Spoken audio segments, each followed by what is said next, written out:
আমি আজকে প্রকাশ করতে চাই। ভোট আইলে তো কিন্তু বাড়ি গাড়ি নিয়ে লয়ে যায়।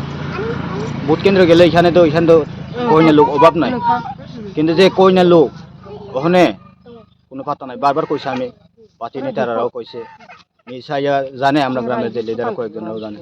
আমরা দুজন যে 100% এটাও আমরা বর্তমান শুধু জকট আছে, এই জকট আমরা রেগার কাজ করতে পারি। এটাও আমরা শুধু একজন নেতার কারণে আমি রেগার কাজ করতে লাগে না, কিন্তু সবাই কয় আমার লিডার করতে রেগা এমন অবস্থাতে আমরা কেমনে করব। আমি একবার কিন্তু কেমন লাগছে, আমরা দুজনে 100% আমরা কেমনে যে গুদাল লয়ের মাটি কাটবো, যদি না দিলে তোমরা মাইয়া তোমরা দেখে আমরা করে না, তবে এক দুইবার তো টাকাও দিও লাগে। কারণটা কেড়ে আপনারা এসে অনেক আমার ভগবানের মতো লাগলো, কারণ দীর্ঘদিন আমি পড়ে রয়েছে। কারণ বিকলঙ্গর লাগে আমরা দুজনে এপ্লাই করছিলাম, বারবার এপ্লাই করছে, আমরা কোনো অ্যাকশন নেই না। অফিসের লোকও কিটা জানি করে জানি না, আমরা বারবার জমা দিছে কোনো বিকলঙ্গ। দেখুন আপনারা, আমরা দুজনে 100%। এরপর থাকার ঘর নাই ওখানে, আমার সন্তান আছে দুইটা, একটা মেয়ে একটা পোলা আছে, এটারও আমার খাওয়াইতে পারে না, নিজস্ব বাড়ি নাই, জায়গা নাই। ওখানে বর্তমানে আমরা যে মানুষের বারিন্দা বারিন্দা ঘুমাই। আপনারা যদি বিশ্বাস না করলে গ্রামের লোক সবাই জিগায় দেখতে পারে, আমি যদি মিথ্যা কথা যদি কয়ে থাকি, যদি মিশা কথা কয়ে থাকি, তোমরা জিজ্ঞাসা করতে পারে গ্রামের লোকরা, এমন অবস্থাতে আছে আমরা।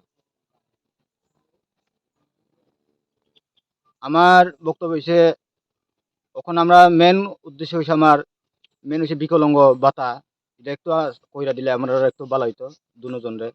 এরপরে থাকার ঘর নাই, ঘর বলতে জায়গাওই নাই, কোনো মানুষের মতো আমরা পাত্তা জায়গাওই নাই, কোনো নাই। কিন্তু এটা আমরা সরকার হইতে যে কোনো মাধ্যমে আমরা একটু কইরা দিলে ভালো। আমি আরেকটা মানে কইতে চাই, আমাদের যে ত্রিপুরা রাজ্যের রাজ্য সরকার মুখ্যমন্ত্রী স্যার, আমি নিজে চোখে না দেখলেও আমি কানে শুনে, মানুষের মোবাইলে শুনে, কিন্তু খুব মুখ্যমন্ত্রী আমার মনে হয় চোখে কানা হইলেও আমি মনে হয় ভালো হইব মনে স্যারও। আমি স্যারের কাছে নমস্কার করি, আমার একটু মাইয়া কইরা বা 2-3 ঘন্টা জায়গা একটু ব্যবস্থা সরকার মাধ্যমে একটু ব্যবস্থা করে দিলে খুব ভালো হতো আর কি। এমন অবস্থায় এই বাচ্চা দুইটারও আমি ওখানে থাকার ঘর নাই, বাচ্চা দুইটারও খাওয়ান দিতে পারি না, এমন অবস্থাতে আমরা আছি।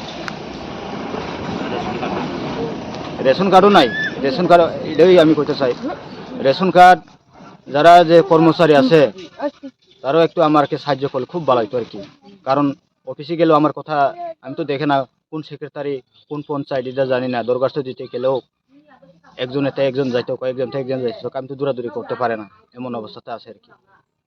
ওরা নির্ভর সামনে, এমন অবস্থা।